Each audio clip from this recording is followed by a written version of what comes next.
Hello guys, meron na naman tayong customer na gustong magpakulot. At ito yung kanyang hair na ano ko na to guys, nasabon ko siya ng powder, Tide powder, para mawala talaga yung mga excess oil sa hair niya. At ayun, successful naman. Ayan, sinisection ko siya. Mag-start na ako curl. Ang gusto niya spiral. Ayan, section. Tapos i-twist natin. Tapos pagka-twist sa puno, ilagay na natin yung curl stick rod. Ayan. Tapos i-twist na natin kasi meron naman siyang meron siyang pattern doon mo siya iikot yung hair. Ayan, ikot-ikot. Tapos at the end, lagyan ko ng paper para mamulat. Tapos guma. Kasi wala akong sa loyo lang meron ako. So yan ang ginamit ko. Ayan guys, ang lock para maganda yung kanyang pagkakulot. Ayan, ilalak natin sa sunray hanggang tapos ayan, second portion. Sa first layer is tatlong rod nagamit kasi may palang dyan. Uli, ayan, ilagyan ng paper sa layer na goma.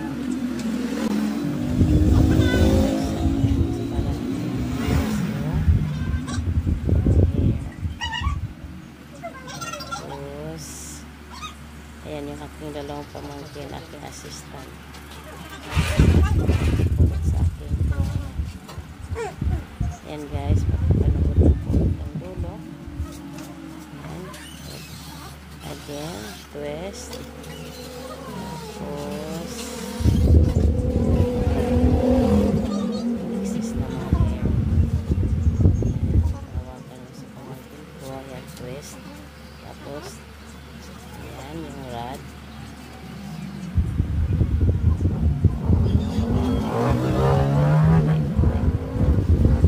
Promise guys, pakipanood po uli hanggang dulo at pakisubscribe sa bago sa aking channel.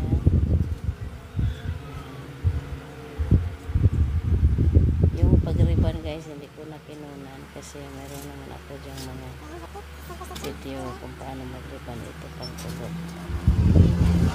Guys, mag-second layer na tayo. Tagal ko natapos guys kasi gusto niya talaga spiral. Meron kasi siyang picture na isimen sa akin. Anak siya na tested. Ako talaga nagpapaganda ng mga hair sa mga anak. Ribbon yung isa, tapos isa naman sa kulot.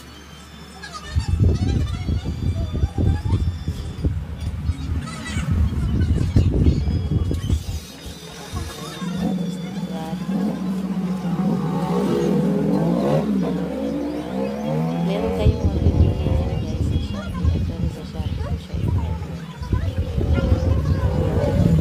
Kasi nag-scroll ako sa Shopee, nakita ko yung kanya sa mga maka-order. Pero alam ko na magiging resulta niya kasi meron akong curling iron na ganyan, twisted. Ang ganda ng resulta. Kaya umorder ako niya. And which is talaga namang maganda. Guys, twist lang yung puno ng hair. Tapos lagay yung stick. Tapos paikot, ikot. Tapos habang nag-iikot ko guys, mag-twist na rin siya.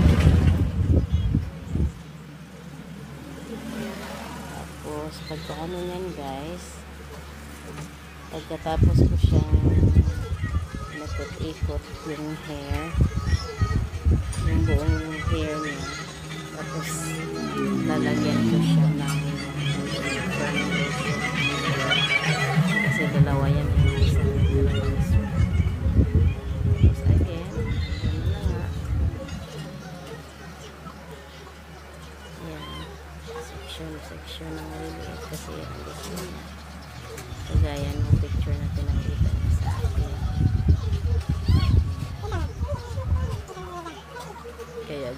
ang ginawa ko. Tsaka pag beautician ka guys, marami kang maiisip talaga na diskarte kung paano pagandahin, paano mo magawa mo para masatisfy yung client. Ang ganda. Perfect talaga yan guys. Ayan. Kulot na siya guys. Lahat. So, ito na yung time. Lagay tayo na firming lotion. Medicine. Napakaganda. Lightness. So guys, after ito yung neutralizer. So, number 1 na lang tayo. Ayan, mag-refill na ako sa aking lagayan. Check ko muna. Tapos, easy to apply. So, ayan. A-apply na ako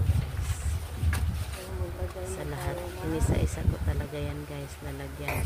Awasaran. Tapos, walang tipid-tipid sa gamot talagang. Puno-puno. Basang-basa yung bawat bawat section ng hair na pinitwist ko. So yung burning solution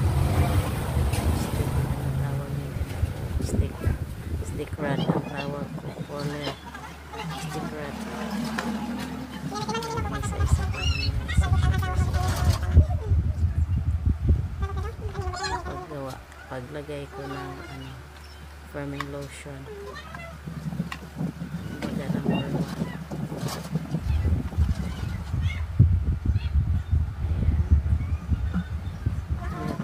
Siya lahat. Tapos keep ko siya ng sa instruction kasi is 12 minutes. So, nung pag-check ko ng 15 minutes, wala pa further. So, nag-extend ako ng 15 minutes more and then nagiging half an hour siyang nakababad. Then, after half an hour, siya guys, binalawan ko siya na hindi ko tinanggal yung mga stick. Ayan. Sige. Ako magay ng firming lotion hanggat matapos lahat ng malagyan yung lahat na hair. At tuwang-tuwa naman ako sa pamangkin kong dalawa, si Ranela at si Janly, kasi gustong-gusto talaga nila mag-assist sa akin kasi gusto daw nilang matuto. Sabi ko siya, sige, pag nawala na ako sa mundong to pero wag muna ngayon. Sila ang tagapagmana ng aking mga gamit kasi ang dami kong gamit talaga guys sa pampa-beauty, pampaganda, mga mga mamahal yung mga gamit ko. So, gusto din nilang mamana daw kasi gusto nilang matuto sa trabaho. Hindi man nila pinangarap maging beautician para daw sa mga sarili nila. Ayan. Sa mga anak nila soon. Pag pamilya na sila, pagkatapos na mag-aral, kapag trabaho, yan ang aking mga pamangkin. Mga pa lang yan guys, grade 5 to, mahaba ng mataas ng pangarap. Nakakatuwa naman din sila, although minsan pasaway, pero ganun naman talaga mga bata, pero nakakatuwa din. Ayan, nasa tuktok na ako, punta na sa harapan, paglalagay ng firming lotion. Ayan.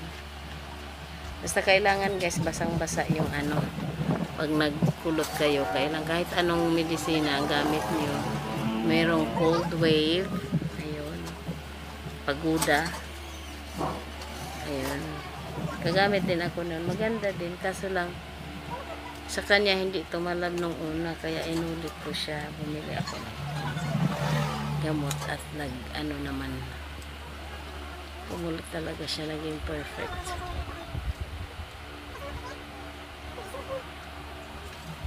Basta take note guys ha, ulitin ko, after half an hour ko niyang binabad, binanlawan ko siya na hindi tinatanggal yung mga corner.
Tapos ko na siyang banlawan guys.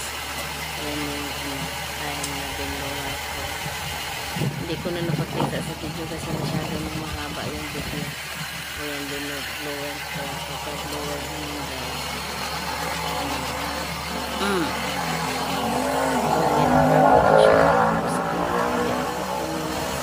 Tapos banlaw ulit. Nang may rad pa. Hanggang matanggal yung tubo-tubo sa tubig.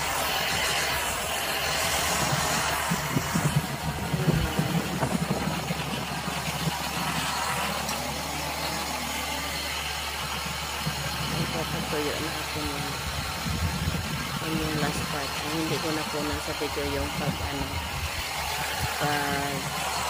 lagay ng neutralizer. Pero gano'n lang din ang process. Hit ko siya ng 15 minutes yung neutralizer. Tapos banlaw. Ayan na siya. Banlaw na. Binalawan na yan.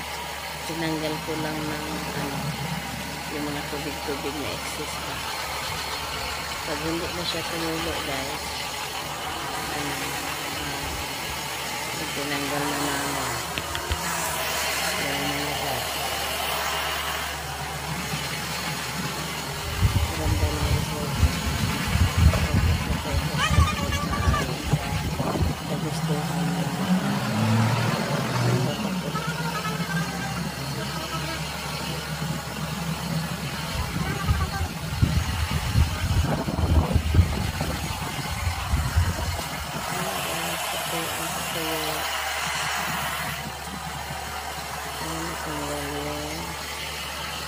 excess excess water. Sorry, ano bang nangyari? Inaantok ako. Sorry guys, it's 2 AM here. I was over ako. Kasi tulog na yung aking anak, aking mga pamangkin. Ayan, nagtatanggal na kami ng, pwede ba guys, hanggang na po may assistant. Sabi ko, tanggalin, gupitin niya yung mga sanrio. Tapos ako na lang magtanggal. Natanggal na yung mga sanrio. Pero tumulong pa rin sila sa akin sa pagtanggal. Kaya napabilis yung trabaho. Ayan, yung isa ko pang pamangkin. Tuwang-tuwa sila pag tumutulong sa akin. Tinatanggal ko na yung mga stick rod, stick curling rod, or stick rod, ano bang tawag?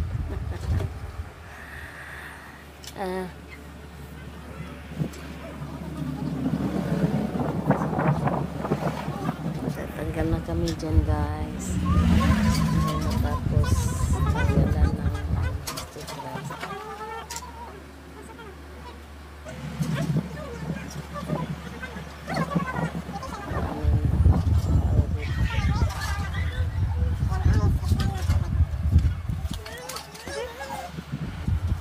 Oh, ayan na guys, yung resulta, ang ganda. It's really perfect.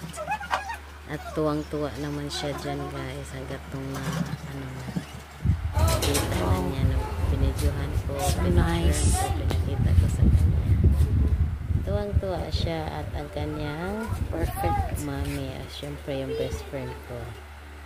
Ayan, o diba ang ganda ng ngiti. And please subscribe guys sa bago sa aking channel. For more videos, click the notification bell para updated.